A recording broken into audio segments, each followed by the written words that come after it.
All right, everyone, welcome back to another episode of No Bull with Noble. This is episode 16, and today we have a very near and dear friend of mine. Actually, I want to say maybe one of my first friends. We've been friends since we were, what, like 10, 11, I think 12? I'd consider you one of my first friends. Yeah, Probably, we've been friends for a long I would say time. like top 10, like first 10 friends. First 10 friends. I'll take that, even if it's like That's hard number to like 7, crack that's that roster, you know? because a lot of people start making friends when they're so young, but like they kind of fizzle. But Yeah. And you have to factor in the fact that like when you're a kid, it's so easy to make friends. And so like you could have like 100 people you know when you're in like kindergarten. And to crack that top 10, that's like actually kind of hard. Wow. Versus like if it was now, it's like harder to make friends when you're an adult, I would say. Right. You know? Well, I'm honored, and I'm sure, I guess the same, because you're probably you probably cracked that top 10 list, maybe 10. Nice. But anyway, this is Josh Daiter. Josh is co-founder and chief product officer of an app slash what's it gonna be? I would say platform. Platform called Inventory Wines. If you could just enlighten us a little bit on I guess where you started, how you came up with the idea, and where it's at today. Essentially, this all started when I was back in university. I was doing computer engineering. I enrolled in a master's of entrepreneurship. And at that time, my dad had actually just retired. He sold his business, and he thought he was just going to sit back, drink his wine, and write screenplays.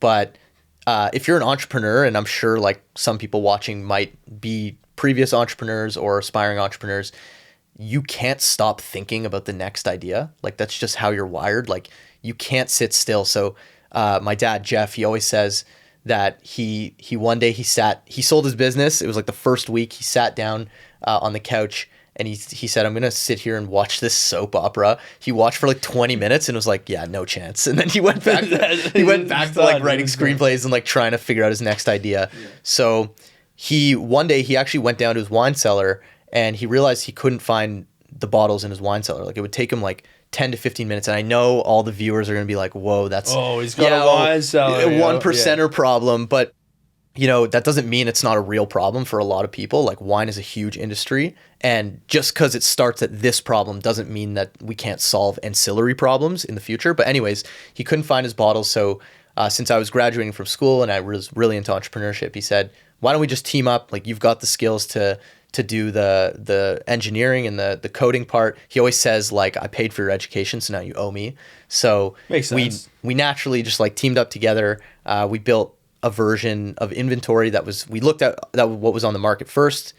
We evaluated it. We said, we can do better than this. And we just sat down and we spent like a year building it as a side project. And it was a lot of fun and very creative and a lot of freedom. And we put that on the App Store and it was just a massive hit. Like we had 20,000 downloads like over one summer. That's crazy. I remember like we were tracking these numbers and we were like, I think like we're onto something here.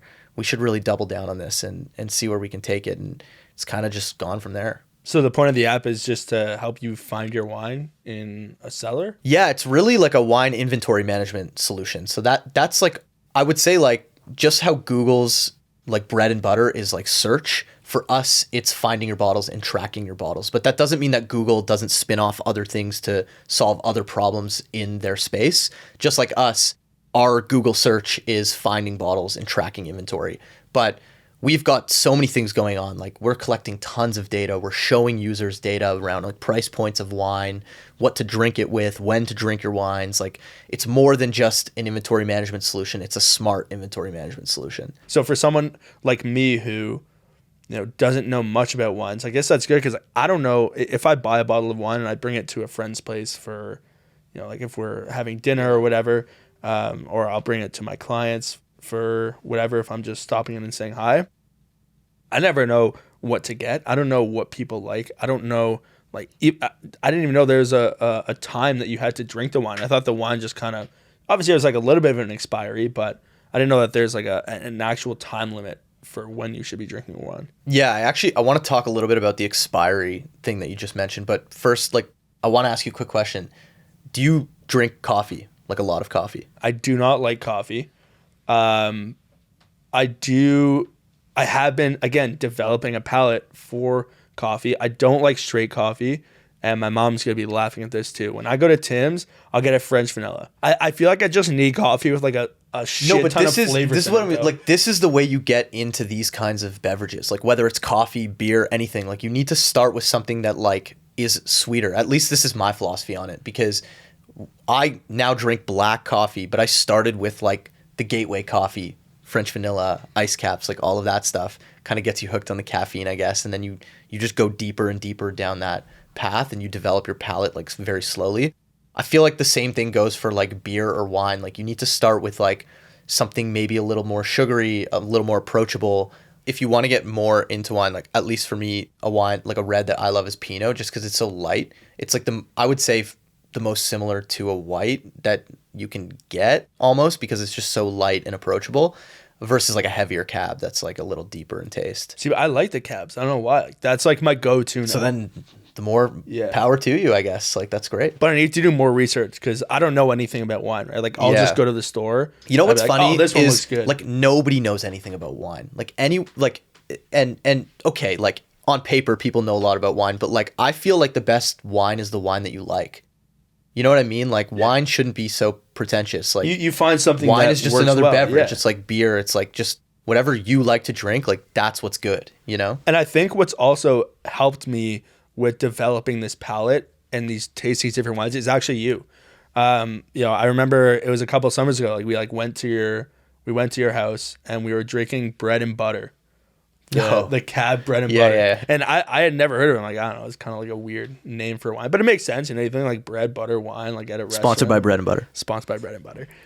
But I would go and we had it, and I'm like, oh, this is really good. And like the next week, I was at the liquor store and I found it like right away. I don't know how I found it. I just randomly found it, and I loved it. And now that's what I buy most of the time now. But like, that was a gateway. Like, every time I go to your house now, we try a different kind of wine. Just keep exploring. Like, just keep going and looking at the different regions. Like, that's what me and producer Max do. Like, we would go to the LCBO and we'd be like, you know, what do we want to drink? We'll go to the different regions. We'll just see like a label that like kind of looks cool, and then we'll be like, okay, let's just try this one. But circling back, that's also what's really good about your app, is that you can add these wines into your app. You take a picture of the label and it scans it, and it says like, you know, you pick like the 2018, 27, whatever year it was that it came out. Yeah. And you can go and I have wines saved in there now as someone who, you know, I don't have a collection, but I'll still go out and use the app, because when I go and I want to find something in the store, it's easier for me to,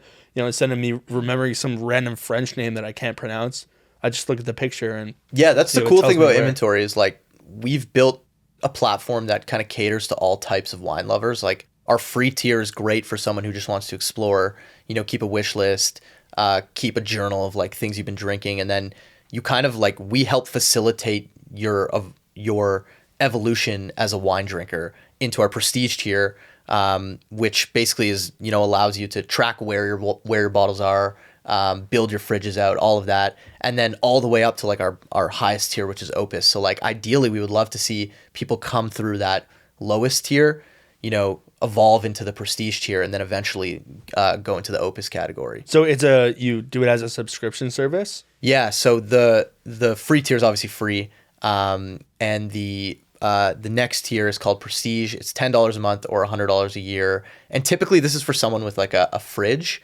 or multiple fridges, maybe like a small cellar. I would say like 500 to 1,000 bottles. And then basically what they can do is build out their fridge exactly as it looks like in real life, like a 3D replica, place the bottles in the slots, and then keep track of their wines. They also get like the ability to track wines coming in transit. They get analytics on their collection. And then our Opus tier, which we actually just launched, it's our highest tier. We basically get a picture or a 3D rendering of your cellar, and we'll build it in 3D for you, custom in inventory. And then we ship that product on an iPad that sits next to your cellar. So every time you walk up to your cellar, you can see like this beautiful spinning 3D model of your cellar. You can track temperature, humidity. It's kind of like an IoT system for your cellar. So that's sort of what Opus is trying to be. It's trying to be like your smart cellar. What's an IoT system? IoT is like Internet of Things. So that could be like a Ring doorbell or like anything that controls your lights. So we want to be able to do that with your cellar. We want to give you the top of the line technology so that you can basically maximize the value of your cellar. And also something that popped in my head that a lot of people have been telling us, a lot of our customers, is wine is like, you know, they talk about how like they spend so much money like insuring their car and getting it detailed and like having people come clean their house and focusing on all these assets that they have. But the one thing that's always neglected is their wine cellar. And a lot of these people, believe it or not, are spending $200,000 plus on their wine collection, and they have nothing to track it. Bottles are going out of date. They're, you know, not keeping it up to date. And so this is often something that we hear, like, I can't believe that this is the one thing I'm not paying attention to, and I should be, because it's actually worth more than a lot of things that I put more care into. Yeah, that's what we spoke about before, right? Like, it seems like such a simple problem when you and your dad came up with the idea, and hearing the idea, it's like, oh yeah, like that's a great idea. That's something that, like, does that not exist already? And, you know, like you said, it does, but not at the same level of, you know, or scale that you guys are doing it. And being able to have people understand and appreciate what you guys are doing and the, you know, the type of product that it is, and that it's again, you're solving a problem, right? But you're solving a problem that people didn't even realize they needed to solve, but it's always been there as something in their house that they just keep in the back of their head, you know, like, oh, you know, I have a wine cellar, but yeah, I don't know where any of my wines are, right? Like, even if you think about your closet at home,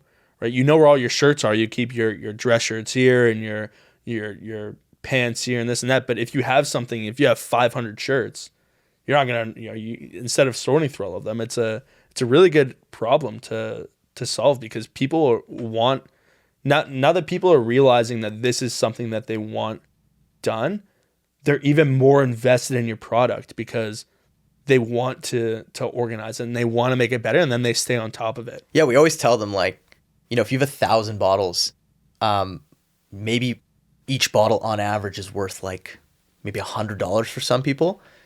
Why wouldn't you buy inventory for $100 for that whole year? It's worth one of your bottles of wine. It just doesn't make sense not to. I understand like the upkeeping of, you know, keeping it in inventory management and stuff like that, but like, it's like anything that you have to maintain. It pays dividends later. So if you let something fall in disarray, you're going to feel the pain of having it in disarray. So it's kind of up to you to keep it up to date, make sure that, you know, everything's where it should be. But in the Opus tier, we actually offer with our dealers. So it's, the way we set it up is kind of like a dealership model, like with cars. So we would connect you to someone who would be able to set you up with Opus in your house, even onboard your bottle. So come to your house and actually like put the bottles in slots, put it all into the system. And then the idea is that they're your dealer for life. Now they'll come back and send people to reconcile it every year. And we haven't built this yet, but we're going to be building like a reconciliation system into Opus so that it's easy for these people to come in and like in 1 hour, just go through every slot and be like, okay, this is where it should be. This bottle's gone. You know, you didn't keep up with this bottle, and just keep everything organized for you so that next time you go down and locate a bottle, everything's where it should be. What's the normal shelf life for a bottle of wine? I guess it depends on that's a good question. When it was built, or when it was bottled, yeah, and like the type of wine it is. But you know, because if you have a wine cellar, right? I have a bottle of wine at home right now that's been sitting there for 3 months. Like, I at this point, I don't know if it's still good. Yeah. And these people who have these collections of 1,000, 2,000 bottles, how do you keep obviously your app keeps track of, you know, when things expire, but how long do they normally last for? I don't like the word expire necessarily, because I think like when it comes to drink windows, it's more of an art than a science. The way we like to look at it is like, some people, their palate is has evolved in a certain way where they like to drink wine at a certain point in its lifetime. So some people might enjoy the wine better towards the end, when others might consider that already expired. So it's kind of like these soft goalposts that we like to set for the drink windows, but that can range anywhere from like, I don't know, 10 years, 15 years, all the way up to, you know, 40 years, 50 years. It really depends on what the producer says, and again, like what your palate is used to and what you can tolerate. I mean, I wouldn't open up a bottle that like has its wine receded down way past the neck and like looks like it's a lot of wine has dissipated from the. Probably wouldn't drink that, but you can keep wine for a pretty long time. Okay. Yeah, I didn't know. Like I said, I'm getting so new into it that, yeah, like I said, the app Even I don't know. The app has actually helped me because I didn't know anything about wines before, and now that I'm getting into it, it's good for me to go back and like look at what I've done and the pairings. I think it's such a smart idea too. Like, obviously people just buy a bottle of red and like, oh, we're having steak for dinner. Let's get a nice bottle of red wine. Yeah.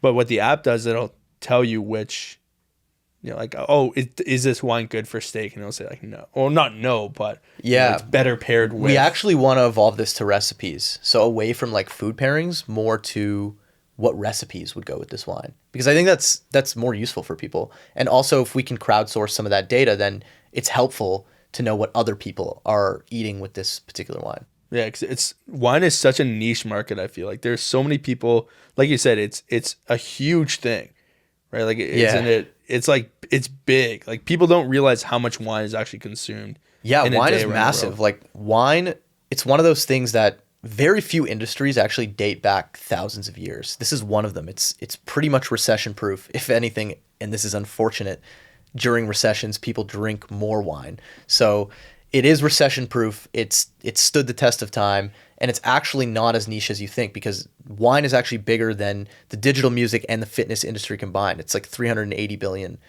So Really? it's way bigger than people think. It's a huge market. So any digital, like if it, like I have however many songs on Spotify, I got like 5,000 or whatever. If I downloaded and bought all those songs, wine is still bigger than. It's just every like single person. it's like the overall sales of digital music, like everything from what artists earn, concerts, like anything to do with music, fitness as well.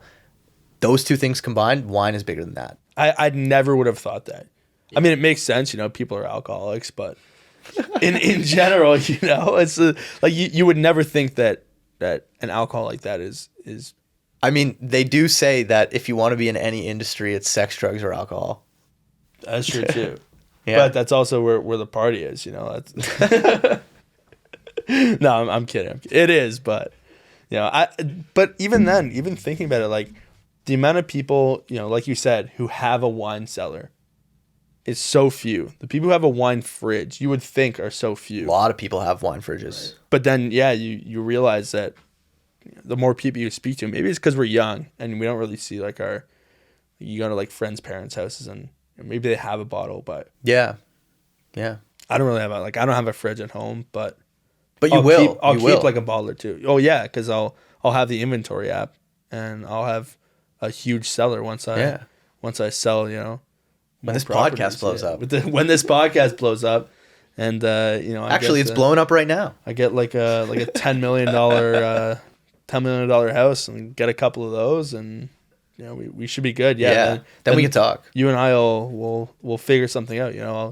You get me the house. You'll be my client, and then I'll buy the wine cellar. We'll use the inventory app, and hopefully by that time it'll explode even more than it has so far. So, and you've already purchased your first house, right? Yeah. Purchased my first condo last year this time. Worst possible time to buy a condo or any kind of property, but no regrets. That's unlucky. That's just the way that the market was going, and it was a time that worked for you. And I'm sure whatever you spent, if you're going to be there for a certain period of time, like 6-7 years at least. 6-7 years at least, right? I'm sure it's still going to appreciate in value, right? Let's say you lose out on $200,000 if you would have bought it in February versus November, but in the end, that money that you lost out on, it's still gonna probably appreciate by that time anyway. Right? Yeah, we also did renos, so like the value of the property is mixed into this black box of value. It's gone up, but it's also not gone up. But we also don't know how much, so it's kind of, when you go through this process, you just can't even think about these kinds of things because. Like unless you're buying a property for investment, if you're buying to live in it, that's really what you should focus on, in my opinion. What was your experience like purchasing a property? It was fast. I remember we contacted Richie Sherman. Shout out to Richie Sherman.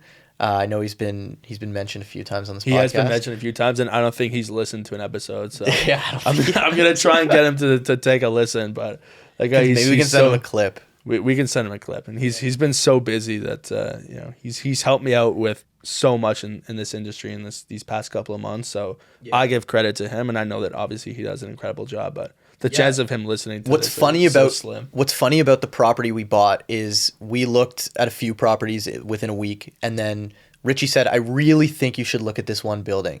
And we saw the listing and we were like, no chance. Like, there's just no way we're going to go look at this, because the listing was god awful. Like, they had the nicest view looking out onto the DVP, and the curtains were closed.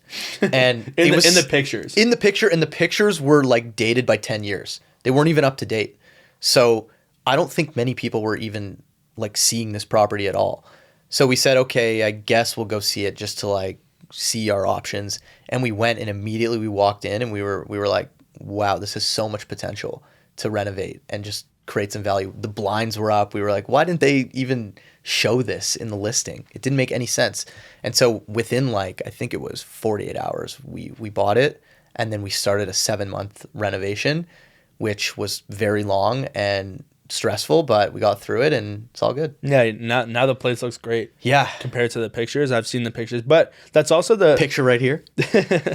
that's also the value of a good realtor, right? Is someone who can go and find these things for you. And, that's the reason that we're the expert, right? Because there are realtors who will go out there and okay, you don't want to see that place. Okay, we're not going to go see it, right? You want to see this specific area, this specific building.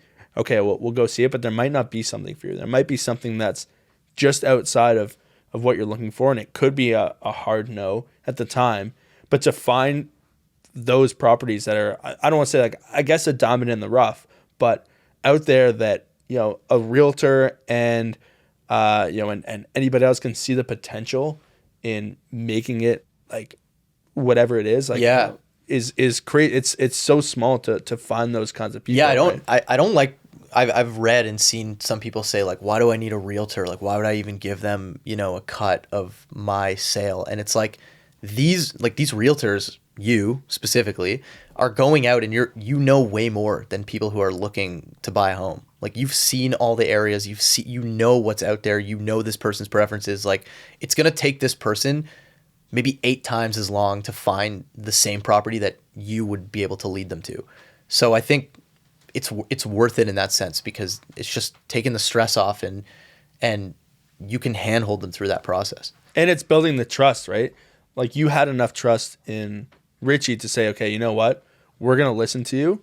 I know we really don't want to see this property, and it really does not look good, but we'll take a chance. Yeah. And we'll go and we'll go out and, maybe we'll see it. It's only going to take you an hour of your time to, drive down, take a look at it, assess the area, and get back. I remember we were really tired too. We were like, oh, really? I don't even want to see this place. Like, and then we walked in, we were like, okay. Yeah. Speaking of someone who has been a first-time home buyer in the past year, and the way that you went through it, and the fact that, Richie made it so easy for you is so good. Like, that's what we look for. That means that our job is done, right? Because like you said, there are a lot of people who don't want to trust realtors. They don't want to go out and have them hold your hand, and why should I give them this amount of money for what they're doing? Because ultimately it is a lot of money, right? When you think about it, 2.5% at least of a house is that's a lot of money. Well, he went to bat for us. Like, he really tried to get us the lowest possible purchase price.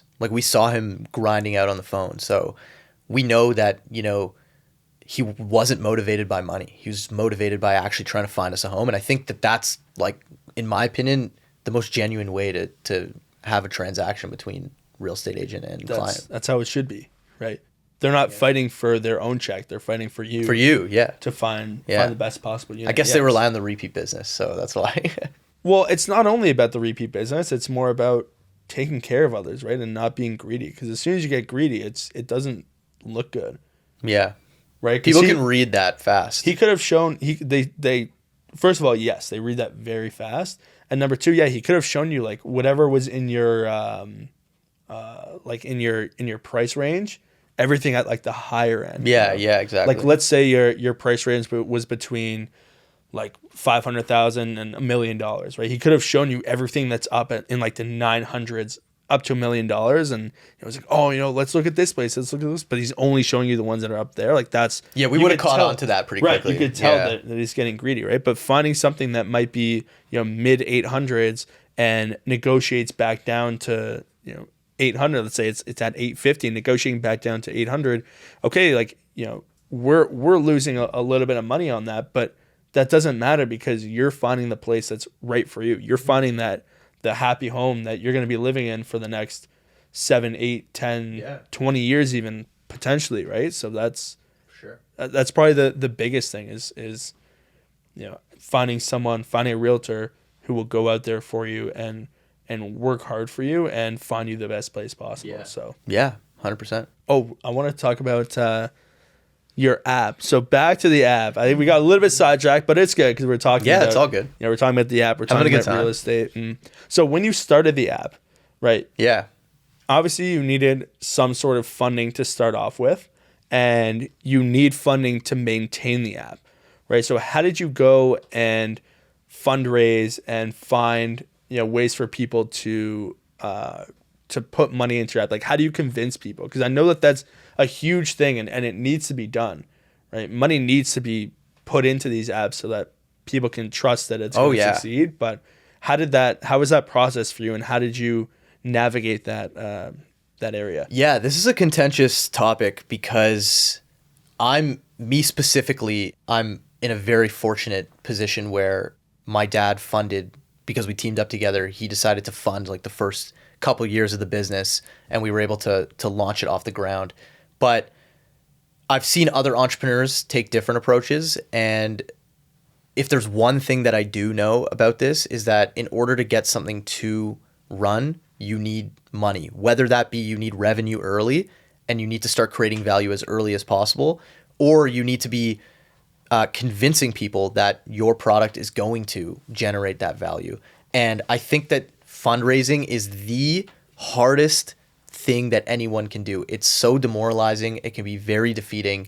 It can actually oftentimes throw you off into a different path, because if you're hearing all these investors say no, and give you reasons why, you might start actually reinventing your business just so you can get the funding.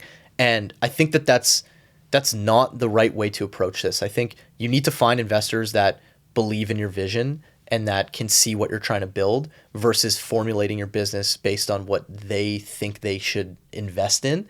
And at the end of the day, and I don't mind saying this, people don't know what they're talking about. A lot of investors have no idea what they're talking about. They think they do, and that's fine.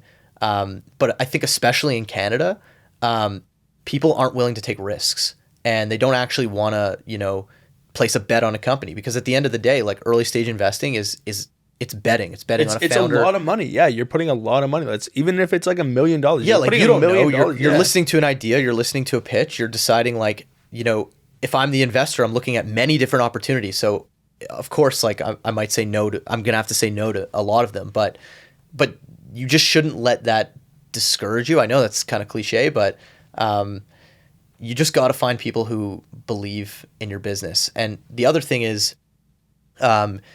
actually being able to raise money. And this is something I've always believed in, and I still believe in this. So doing this has affirmed my belief. Raising money is not, I don't see it as much of an accomplishment. I know in Silicon Valley and startup culture, it's like, woo, like we raised $10 million at this valuation and all of this. But all I see with that is oh shit, now I have an obligation to, return capital to these people. Do something with that. Yeah, $10 million, it's not, it's sure, it's a great celebration, but it's a celebration because your business is now going to last longer and you're going to be able to achieve your vision. But now you have that burden of those investors who you now need to return your capital to. So I think it's an obligation. And this is what my dad told me. He was right. He said, remember, fundraising is not as much an achievement as it is an obligation to your investors. So yeah, it's a really tough process. And if you can avoid fundraising altogether and you can bootstrap your business and you can grow it lean, not spending a lot of money, definitely do that. Try and create value by spending the least amount of money that you possibly can. We're in a different age now than we were before with all the layoffs and the economic downturn where money is not cheap, and people need to find more creative ways to get these businesses off the ground, because you can't go and do, you can't raise $10 million at an $100 million valuation anymore. You just can't do that. Yeah. So for someone, like you, right? Like you were obviously fortunate that you were able to get funding. What do you think someone could do who may not have the funding, who has an idea, wants to create a business, but doesn't know where to start and doesn't have, a lot of money to start off, but has that amazing idea? Yeah, I think that's a great question. And I've gotten this question before, but I think what you really need to do is you really need to get to the root of the problem you're solving. So for example, like everyone always thinks like, okay, I'm starting a business. The first thing I need to do is build an app. Why? Like, why is that the first thing you need to do? Like, what the first thing you need to do is distill down to the problem you're trying to solve and try and solve that problem by spending the least amount of money. So if that means creating a Google form to collect, information and then filling it into an Excel spreadsheet and then somehow emailing that information back to the user as your product, like that, I don't even know what product this would be, then let that be your product. Like find ways where you can leverage what already exists to make money, prove your concept. Then you're like, okay, I've got some money coming in, or I've got some validation that now I can present to investors, or I can now actually make money with, and I'm going to invest in an app. So I would say like starting an app or building an app is not the first thing you should do. You should always take the lowest cost approach when it comes to starting a business, because building an app's not cheap. Like engineers are $100K plus more, and you might need a couple of them. You're talking now $200,000 plus designers, like you see how these costs can get and you're not big. making money right away because you're just developing it, right? Yeah, exactly. So like investors want to see that if you choose to go the investment route, they want to see that like you put in the work, you've proved the concept, you can actually make money. So is that what you guys did with inventory? Did you go out and do these Google forms, and like you knew that you had the problem already at home, but how did you know that other people wanted this problem solved as well? Yeah, I mean, I did this in the form of using my own human capital. So I spent my time, like my sweat equity went into the business. I spent like a year that I could have spent making money elsewhere, investing it into the app, maybe even longer before we ended up making money and actually getting investment. I spent a lot of my time doing that. So if you have the skill set, then go ahead and build an app, and maybe that's the first approach you want to take. But also, like, we evaluated the market, we saw what was out there, we saw that had X amount of users, it was validated in a sense. So we were like, okay, it might be fun to just spend some time doing this, why not? And that's kind of how it started. And then now you've had, I'm sure, a ton of investors and people coming in wanting to help you create this app and make it bigger than it's ever been. Yeah, like that was also an incredible feat for us too, because last year we were running out of money. Like we needed to raise money ASAP. And the company would have survived. Like we had a good amount of revenue. At this point, I think the company will always be able to move on and survive. But we needed to raise money quickly. So Jeff, my dad, had this brilliant idea of, we've got this high net worth, high value customer base. Like, why don't we just turn to them and see if they want to invest in the company? And so we sent out an investment memo, and we got I think it was upwards of 350 responses, like $10 million of pledged capital. And we were like, oh my God. That's crazy. We missed this. Like we spent 8 months fundraising with traditional investors when all of this capital that we could be raising from is just sitting there untapped. And so we just turned to them, and we put together a special purpose vehicle, an SPV, where people can invest in the company, get a chunk of it. And some people invested, anywhere from $10,000 all the way to $300,000, $200,000. So, and it's great because now these people, we've activated them as ambassadors in the company. When you invest in something, you're more, attached to it. You're motivated to make it work, right? Yeah. So yeah, it was pretty big miracle for us, and I think I'm really grateful to those investors who. I don't even know if that's a miracle. If that's a miracle, or that's just such a great solution. Like you said, it's such a good solution that you don't really think of to go back to your own users, because like you said, you have these investors that you're going to and you're talking to who don't believe in your company, right? Whereas now, I didn't even think about that. Going to the people who actually... There's no better proof it works than the people who are using it. And right? That's the other thing too, right? The investors, they don't care about the app. They just care about their money. They just want a return. Of course. And these people, like you said, now that they're on a board, they've invested their money. They like the product, and they want to see the product grow. So they're doing everything they can to help it, because it's a win-win from both of their sides, right? Yeah. From the investment side and from the enjoyment side. Yeah, exactly. So I think, it was a great idea, and like hats off to my dad. He really knew what he was doing, and he would just say it just randomly came to him and it was nothing. But I do think that really influenced like where we are today. But you said that's the entrepreneurial mindset, right? You can't just like sit there and not think about anything. So it probably just came to his head because he's thinking about so many different things. Yeah, you can't accept defeat. Like you got to throw some Hail Marys. Like you can't like, you got to scratch and claw in this business. You got to like, the show goes on, no matter what, the show goes on. You just keep going. And so what do you have planned for the future for inventory? Yes. So right now we're working on Opus, which is that highest tier, that iPad app, giving it a big redesign, making it more modern. We just hired a great designer. He's killing it. He's redesigning all of our products. We're relaunching the app with brand new designs. We're relaunching the website, brand new designs. We've taken all the feedback that the users have given us, and we're formulating that into like an even better product. So we have Inventory V2 coming out, I would say summer this year. And then from there, like sky's the limit. We want to integrate with POS. We want to do so many different things. That's really good, because, having that vision that you're not done yet, that, you've been successful for, 3 years now almost? Maybe even more than that. Well, okay, sorry, not successful. You've started the business, and you've been working for 3 years now, and you've gotten to a point where everything works, right?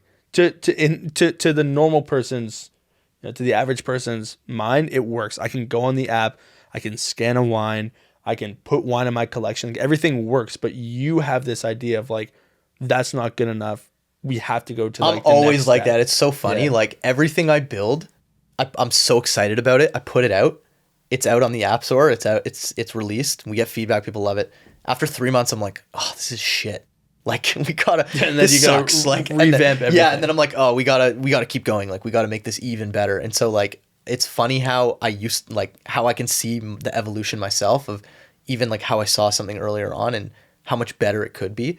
And I think you like have to think that way, or you could die. Like your business could die. So have you ever gone back to an idea that worked before, and then you cut it out, and then you realize that maybe it's something that we can integrate back into the business? Yeah, it's I think the first ideas you come up with are actually like your most important ideas, because I think they're like the shell of everything, or like they're the core of everything. So for example, one of our first ideas was we wanted to integrate RFID into the platform. So you would like stick RFID tags onto every bottle, and then as you walk out of the cellar, it would de-inventory that bottle for you passively. So you don't have to like touch anything or interact with the app. It just knows. And it's funny, that was an idea we had 3 years ago, and we're circling back to see how we can leverage some kind of passive inventory tracking now. So like some of those ideas are the best ideas. It just might not be the right time. So what about a bottle that, let's say like I don't finish the bottle, I just want to like pour a glass. I guess if I go back in, would it like reactivate the... Yeah, so if it had a tag on it, it would re-inventory it. That's pretty smart. Yeah. But I feel like cool. the technology is so, not impossible, but so hard to come up with. Like how did you... So you have the AR system where, someone can go and it'll tell you exactly where in your cellar I wouldn't it is. call it AR yet. Okay. It's just 3D. Okay. It actually started, we wanted to do it as an augmented reality solution where you can like hold your phone up and see where it is. This is still on the table. This is something that we're going to revisit. But we needed to do it in 3D first, and then we can adapt it to AR. Okay, so you've done it in 3D. Yeah. How did you come up with an idea, or how did you find people to make this idea come to life and have it work? Yeah, it was a lot of it was my dad's friends. We gave it to them first, and they loved it. And then it was like the first early users of inventory like would give us tons of feedback. People, something I also didn't realize is people who really love what you're doing will not hesitate to send you emails. Like I never email companies about how good their products are or how bad their products are. I make a decision and I that's my decision of what I think. But a lot of people will reach out and tell you what they think of your product and how to make it better. So we have no shortage of people, giving us feedback, telling us what they would like to see, and that helps evolve the product and validates what we're doing. Right. That's great. That's really good that, like you said, it's not only the investors that, may have shunned you away, but it's the people who are internal and actually enjoying the product that are giving you, I'm sure, positive and negative feedback. Oh yeah, we get it all. Yeah. But it's the fact that you're adapting to that and trying to make everyone happy, I guess, and make your app. I guess that's the end goal anyway, right? Is to make I think you can't make everyone happy. I think that's actually a problem a lot of companies fall into. And like as a product person, I think you really can't make everyone happy. I think you'll fail if you try and do that. You've got to really focus on like the one persona that you're trying to, or the one problem you're trying to solve, and make them really, really happy. Not try and make everyone happy, because if you do that, you'll spread too thin, you'll fail. Yeah, I hadn't really thought about that, because for me, it's like, I'm trying to make everybody happy. That's, a goal. Like, would you rather be the best at one sport or just mediocre at all of them? Every single one. I'm already mediocre at all of them, so that's basically where I'm at anyway, right? Like, but back on topic, for you with your app, how did you get people to download your app? I think, and our marketing team's gonna kill me, because like I think they would think I'm right, but there's a little more to marketing than just this. But I think marketing is very much driven by product. So if your product is really good and it resonates and it's the best that's out there, people are going to talk about it. They're going to show their friends. It'll market itself in a sense. And that's what's going to separate you, at least at the very beginning, is building something quality or solving the problem in a way that no one else did. And then I'm not a marketing expert, so going from there, like, I'm going to defer the rest to our marketing team. But there's many strategies you can employ, like partnerships. I think a lot of marketing can be driven by good partnerships. Once you have that quality product, people approach you. They say, like, I want to do business with you. I want to work with you. That gives you exposure to their network. And then it kind of just grows that way. I think one thing I can comment on is how I think we're in the age where digital advertising is dead. I think for a lot of companies, because of the Facebook algorithms and how they've changed, we relied on those. And then our CPI cost per install just like shot through the roof, and we were like, yeah, this isn't sustainable anymore. We have to now adapt and find new ways to reach our audience.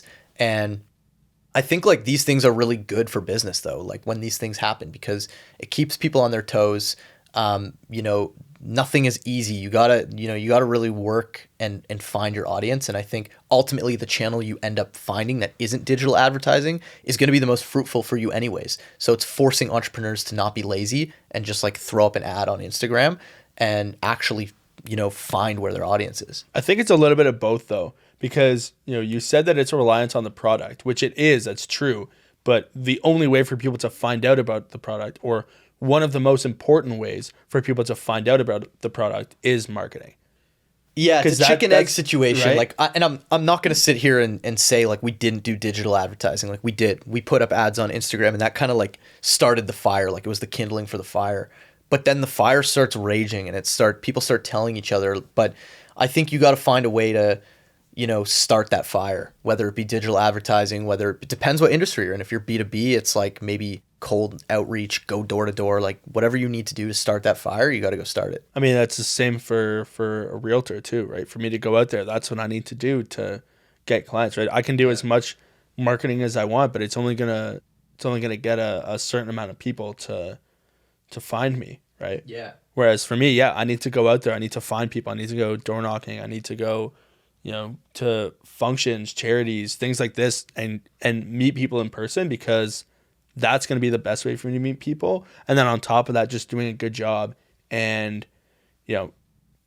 putting my best foot forward, like we spoke about before, with finding a place, going out of my way to, put my client in my best interest, and then them referring me to other people. Because that's, in real estate, that's the biggest thing is a referral business. Is like an 80% referral and this business. Is the hardest you'll have to work, is right now, because you're just like trying to build that network, trying to build it up, right? And so it gets easier as you have more people to rely on. You have a network, you've done it before. All of these things, they get really easy, but it's also the most exciting, because like you can really forge your own path like that. It's such an exciting time for you. Like even starting this podcast, like who knows where this will go?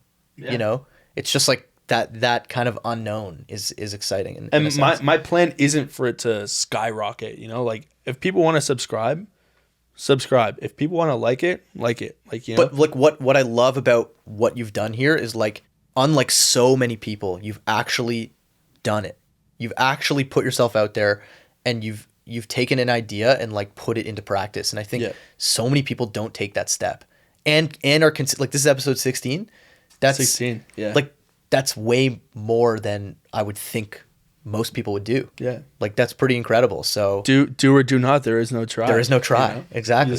You gotta go and it's you just gotta such do it. cliche advice. Like, oh, you got just do it. But like, and I know it's been said on this podcast before, like just do it. Like just get, you know. I said that. You're Okay. quoting me. Okay. Well, I'm quoting Noble, but yeah, like, but it's true. You just got to take that first step. Like just do the first episode, or just do it snowballs. Like you get momentum, and that anything in business, anything with creative ideas, like you get that momentum. Yeah, and for me, when I started off, it was just like, you know, okay, let's find someone for next week. Okay, then we'd film. Okay, let's find someone for next week. But now I'm planned for the next month, right? And I'm getting the footing of like, okay, we need to start planning ahead. People are, you know, some people are busy next week, but they're available in like 3 weeks. And if you can lock them in early, it's like, you know, that's what's really going to get the ball rolling. And then eventually, yeah, obviously I want this, like the podcast to grow and, you know, do better, but I'm not like out here trying to make it famous or be like a Joe Rogan. And if it happens naturally, it happens naturally. Yeah, you know, that's really funny, because like I was having this conversation this morning about like what is success? Like how do you define success in what you're doing? And like it's not so binary. It's not like I've got to make this podcast as big as Joe Rogan's, or I've got to make this business in a $1 billion business. Like it just doesn't work that way. Success is like whatever you define it as. I know that sounds stupid, but it's true. Like it's, you know, are you happy? Are you accomplishing what you set out to accomplish? That's success. If success was, I just want to get this app on the App Store, you've been successful. What is a successful entrepreneur? It could be, you know, building a business that's, you know, pulling in $200,000 in ARR. That's it. Maybe that's all you need, and you can live off that. Like it's just, you don't need to be the next Elon Musk. You don't need to be the next Bezos. You can, you know, just build a nice business that adds value to the world, that supports your lifestyle, and maybe that's all you want, and that's great. Fine by you. So like for you, it's great. Yeah, it's the exact same for me, right? And the same for you. I feel like it's any business, but we could also relate this to like an average person. Oh, not that we're, you know, we're still average people, but I'm pretty average. People who aren't in businesses where they need to build themselves and build a name for themselves, right? Someone who just works like an everyday, you know, 9 to 5 job, and it's the small victories, and understanding that if you see yourself grow and you're seeing yourself succeed, that's, you know, and you're happy. That's all that matters. Society has created like these like hard, you know, I guess confines of like what success is, like these bars for success, and it's like, but why? Like really think about it. Why do I need to do that? It's because of social media. Social media has ruined all because of hustle culture, because of all these things. Like just do whatever makes you happy. Do whatever makes you happy in life. If that's building a business to put value into the world, then that's what that means. You know, it doesn't have to be tied to like tangible metrics. Yeah, that's good. Well, anyway, Josh, thanks so much for coming on. I really appreciate it. Anytime. It was a great chat. I'm happy to be here. I know, you know, you can plug your personal, but where can people find your app? Yeah, at Inventory, all of the platforms, LinkedIn, Twitter, Instagram. Go on the App Store, download Inventory. If you know someone, or if you want Opus yourself, you're going to have to contact our sales team. We'll set you up. We'll get that iPad and your seller built out. Happy to do that. Also, your wine inventoried. If you just want to chat about business, chat about wine, anything, happy to reach out. Yeah. It's great. And inventory is like VIN, like wine. Like it's INVINTORY. Yeah, not with an E. So yeah, it's great. Anyway, thanks so much for coming on, and I guess we'll see everybody or speak to everybody next week. So there's definitely no bull on this podcast. No bull, all straight, baby. All right.